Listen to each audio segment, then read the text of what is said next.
Magandang gabi sa bawat isa. Muli, night devotion tayo. At ngayon ay dito pa rin tayo sa chapter 21 ng Kawikaan. At umpisa natin sa verse 21 hanggang 31. Last verse ng chapter 21 at yun, umpisa na natin. Ang lumalakad sa daan ng katwiran at katapatan ay nagkakamit ng buhay at karangalan. Ang matalinong pinuno ay makakapasok sa lungsod na may mga bantay at kanyang may guguho ang inaasahan nilang muog na matibay. Ang pumipigil sa kanyang dila ay umiiwas sa masama. Ang taong makasarili ay palalo at papangapi. Gutom ang papatay sa taong batugan, pagkat ayaw niyang ikilos ang kanyang mga kamay. Ang taong tamad ay nangihingi araw-araw, ngunit ang matuwid ay di nagsasawa ng kabibigay. Ang handog ng masama ay kasuklam-suklam sa Diyos.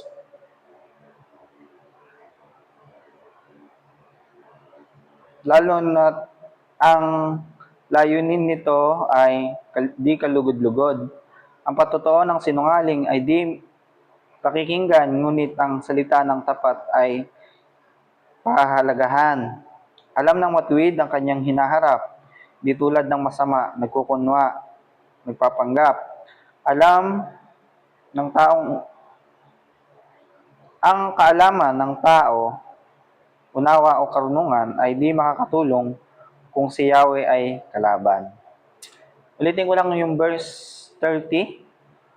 Babasahin ko lang siya ng maayos. Sabi dito, ang kaalaman ng tao, unawa o karunungan ay di makakatulong kung si Yahweh ay kalaban. Ang kabayo'y naihahanda para sa digmaan, ngunit tanging si Yahweh ang nagbibigay ng tagumpay. Yun. Ang natutunan ko dito, mula verse 21 hanggang verse 31, ay itong verse 21, ang lumalakad sa daan ng katwiran at katapatan ay nagkakamit ng buhay at karangalan. So yun, tinuturuan tayo ng verse 21 na lumakad tayo sa katwiran ng Panginoon. Mamuhay tayo ng tapat sa Panginoon. Lagi tayong dumalo sa mga gawain sa church. Yun. Sapagkat sabi dito, ang lumalakad sa daan ng katwiran at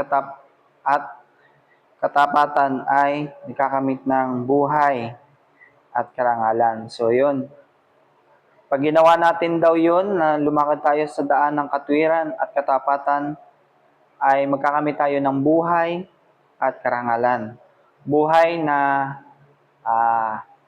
yes, nagkakaproblema, pero dahil sa Panginoon at kasama natin ang Panginoon, tayo ay nalalagpasan natin yung problema na yun. Kumbaga, kasama natin ang Panginoon at sa Kanya tayo magtiwala sapagkat sasamahan niya tayo. Kung tayo ay mananatiling lalakad sa katwiran at katapatan sa Kanyang kalooban. Yun, bilang kabataan, ay nawa tayo ay maging tapat. Tapat sa gawain, tapat na naglilingkod sa Panginoon. Yun, sapagkat ang lumalakad sa daan ng katwiran at katapatan ay nagkakamit ng buhay at karangalan. Kung tayo ay mamumuhay, magkakamit tayo ng buhay at karangalan kung mananatili tayong lalakad sa katwiran at katapatan. Yun, Sana ay naunawaan nyo itong verse 21 na sinisikap kong ipaliwanag kahit na medyo mahirap. Yun, hanggang dito na lamang. Salamat sa patuloy na pagsama nyo sa akin kayong gabi, sa aking devotion. See you for next devotion. At bukas ay dito na tayo sa chapter 22 ng Kawikaan. God bless. Bye-bye. Pahabol ko lang guys. Meron na nga pala tayong caption na lumalabas sa screen yung aking binabasang verses, at mas maganda yon dahil mas mauunawaan nyo yung aking binabasa. Yun lamang. Nabanggit ko lang dahil isang bagay na aking natutunan na naman. Sabi nga sa Kawikaan, ang taong nagsisikap ay nagmamahal sa sarili.